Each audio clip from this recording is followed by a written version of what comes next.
Φίλοι και φίλες, γεια σας. Στη σημερινή εκπομπή θα μιλήσουμε για τη φύση και την έννοια του χρόνου. Τι είναι ο χρόνος?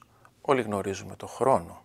Εμείς οι μουσικοί πολύ καλύτερα, γιατί συνεχώς πρέπει να μετράμε, να έχουμε την αίσθηση του ρυθμού, έτσι ώστε να μπορούμε να αποκτήσουμε συν το χρόνο, ρυθμικό παίξιμο, ρυθμική ερμηνεία. Παρά τα αυτά, η έννοια του χρόνου αποτελεί ένα δυσεπίλητο πρόβλημα στο χώρο της φιλοσοφίας. Αιώνες τώρα οι μεγάλοι φιλόσοφοι κατατρίχονται από το ερώτημα «Τι είναι ο χρόνος? Υπάρχει στην πραγματικότητα?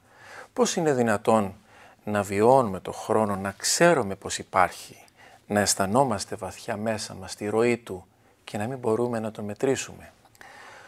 Ο πρώτος πολυπράγμων, πολυσχηδής φιλόσοφος, ο Σταγυρίτης, ο Αριστοτέλης, ασχολήθηκε με το χρόνο. Κατά τον Αριστοτέλη, η φύση του χρόνου είναι ο αριθμός της κίνησης από την αφορμή του πρώτερον και του ύστερον σε σχέση με το παρελθόν και το μέλλον. Είναι αναγκαίος ο προσδιορισμός του παρελθόντος και του μέλλοντος, γιατί αποτελεί τη βασική προϋπόθεση. Το παρελθόν και το μέλλον δηλαδή συνιστούν τα σημεία αναφοράς, έτσι ώστε να χτίσουμε το χρόνο βάσει της αριστοτελικής θεωρίας. Εκτός από το πρώτερον και το ύστερον, ο Αριστοτέλης εισάγει μια τρίτη διάσταση. Αυτό το ονομάζει νυν, το τώρα.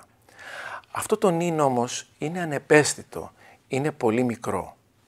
Ένας σημαντικός ιστορικός του Βυζαντίου και υπομνηματιστής των έργων του Αριστοτέλη, των αριστοτελικών θεωριών, ήταν ο Ιωάννης ο Φιλόπονος, όπως ονομάστηκε εξαιτίας της εργόδους φύσης του, της μεγάλης του αγάπης για τη μελέτη.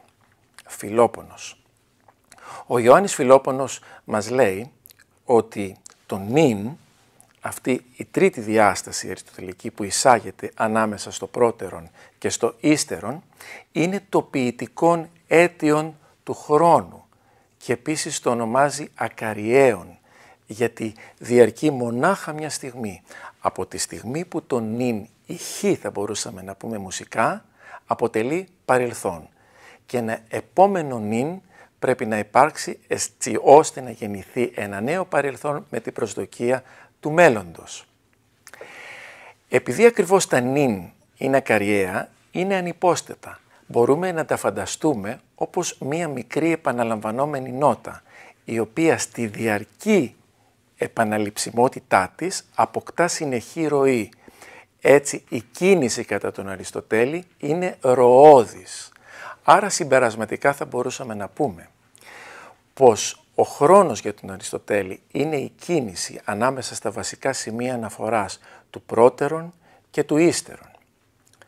Ο Αριστοτέλης παραδέχεται ότι ο χρόνος ναι μεν συγχρονίζεται με την κίνηση, με τη ροή, είναι ροώδης, δεν ταυτίζεται όμως μαζί της. Και εδώ είναι πολύ λεπτό το σημείο να το αντιληφθούμε, γιατί πραγματικά είναι μια πολύ οξυδερκής παρατήρηση.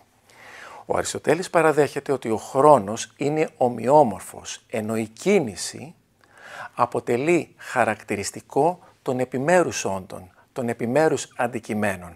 Έτσι, για παράδειγμα, κάθε αντικείμενο, κάθε όν έχει τη δική του κίνηση βάσει των ιδιωτήτων του. Άρα, εξαιτίας των συγκεκριμένων χαρακτηριστικών του, έχει και την ανάλογη κίνηση.